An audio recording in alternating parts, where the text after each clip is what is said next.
Oh mon Dieu. Parlons de la nouvelle de l'heure. Le président des États-Unis, Donald Trump, a annoncé que les forces américaines ont mené une opération militaire au Venezuela en frappant Caracas et qu'ils ont capturé slash kidnappé le président Nicolas Maduro et son épouse et que ceux-ci vont être transférés aux États-Unis pour être jugés pour leurs crimes et qu'en attendant, les États-Unis vont diriger le Venezuela. Et ça fait un tollé, alors on en parle.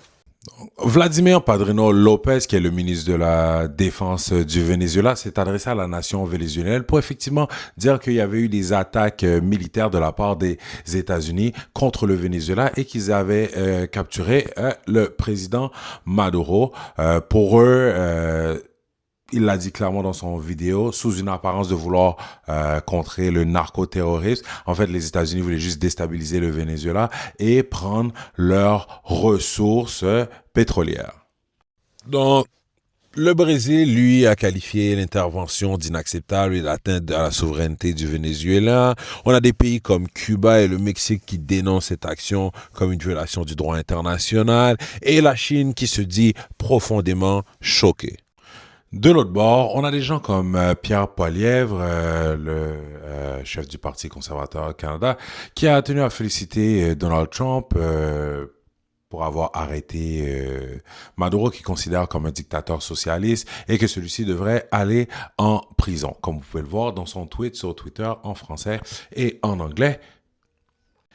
Et Israël aussi a tenu à féliciter le président Trump pour son action. Et on a aussi quelques commentaires de certains chefs d'État, dont par exemple Emmanuel Macron, qui disait que le peuple vénézuélien est aujourd'hui débarrassé de la dictature de Nicolas Maduro. Et on ne peut que s'en réjouir. Ceux qui suivent la politique depuis des années savent que les relations entre Washington et le Venezuela sont vraiment pas bonnes. D'ailleurs, si tu regardes l'article derrière moi, Le Monde, justement, fait un timeline où, depuis sous l'ère Chavez jusqu'à maintenant, les sanctions et un peu les conflits qu'il y a entre les deux. Mais en gros, Washington accuse le régime de Maduro de violation de droits humains, de narcotrafic, de corruption et avait même offert une prime pour sa capture. Donc, comme vous pouvez le voir, en 2020, les États-Unis avaient offert une prime de 15 millions pour toute information qui pouvait mener à la capture du président Maduro. Et en 2025, ils avaient augmenté ça à 50 millions. Il y avait plusieurs experts quand c'était arrivé qui disaient, bon, ça, là, ça peut amener une spirale sans fin, car si on peut faire ça sur les chefs d'État des pays du Sud, qu'est-ce qui pourrait empêcher ceux-ci de mettre des bounties, des primes sur la tête de chefs d'État, des présidents de pays occidentaux. Durant toute la journée, beaucoup de personnes disent que c'est l'Irak 2.0. Pourquoi? Parce qu'on avait vu les États-Unis commencer à encercler le Venezuela, augmenter leur activité militaire dans la région, mais surtout, le 15 décembre 2025, les États-Unis, comme on peut le voir ici, par un acte présidentiel de Donald Trump, avaient désigné le fentanyl comme une arme de destruction massive. Et beaucoup de gens avaient dit, la dernière fois que les États-Unis ont dit qu'un pays avait des armes de destruction massive, l'Irak, ils les ont envahis. Bien entendu, d'autres experts poussent le parallèle en disant que c'est à cause des réserves de pétrole. En effet, le Venezuela a les plus grandes réserves de pétrole au monde. Et là, des gens commencent à ressortir des clips de Trump qui disaient qu'il allait reprendre pour les compagnies américaines les réserves de pétrole. Countries home to the world's largest proven oil reserves. The US is the second largest buyer of Venezuelan crude oil after China. Getting land, oil rights, whatever we had, they took it away because we had a president that maybe wasn't watching. But they're not going to do that. We want it back. They took our oil rights. We had a lot of oil there. As you know, they threw our companies out, and we want it back. Well, President Nicolas Maduro says he won't let the US take what belongs to Venezuela. Aux États-Unis, on a déjà plusieurs voix qui s'élèvent contre Trump et dit que son action est illégale.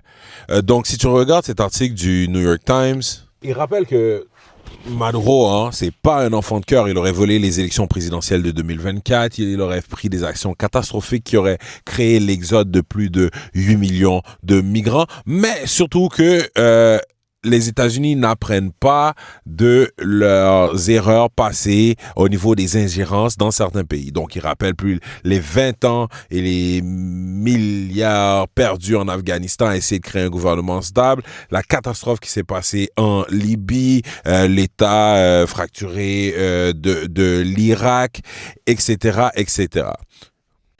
Et pourquoi ils disent que c'est illégal? C'est parce que aux États-Unis, seul le Congrès américain peut déclarer la guerre. Tu peux pas attaquer un autre pays sans avoir fait une déclaration de guerre, et c'est seulement le Congrès qui peut le faire. Donc, l'action du président Trump serait illégale et pourrait même mener à une crise constitutionnelle. Par contre, en 2024, la Cour suprême avait donné une immunité au président américain pour tous les actes officiels qu'il aurait commis en tant que président. Plusieurs experts avaient déjà dit à l'époque que cette décision donnait à Trump et tous les futurs présidents un chèque en blanc pour briser la loi et faire ce qu'ils veulent, vu les armes à disposition du président américain et de l'immunité dont il dispose. On a aussi d'autres voix qui s'élèvent pour dire que le droit international, c'est pas comme ça que c'est supposé fonctionner. Normalement, les lois d'un pays ne concernent que les gens présents sur le territoire de ce pays, excluant grosso modo ceux qui ont l'immunité diplomatique. Donc, ce que vient de faire l'administration Trump, c'est de dire que les lois des USA s'appliquent à tout le monde sur la Terre et qu'ils peuvent faire ce qu'ils veulent, ce qui ouvrirait une boîte de Pandore si d'autres nations décideraient de faire la même chose. Cela fait bien entendu écho aux voix des pays du Sud qui disent depuis longtemps qu'une grande puissance peut intervenir directement contre un dirigeant étranger qu'elle juge illégitime et que donc la souveraineté c'est conditionnel, que le droit international protège les puissants et les règles du jeu changent selon l'acteur concerné. Des experts partout à travers le monde depuis des années aussi avaient déjà soulevé que ce type d'intervention des États-Unis renforce trois dynamiques dangereuses, c'est-à-dire la radicalisation des régimes visés, deuxièmement, les renforcements des blocs anti-Occident autour de la Chine et de la Russie, et une accélération et la prolifération de l'arme nucléaire. Donc, parce que beaucoup de régimes qui possèdent l'arme nucléaire sont jamais renversés de l'extérieur, peu importe les crimes qu'ils font. Donc, on a beaucoup de régimes qui veulent acquérir l'arme nucléaire coûte que coûte, car pour eux, c'est la seule vraie garantie d'une souveraineté.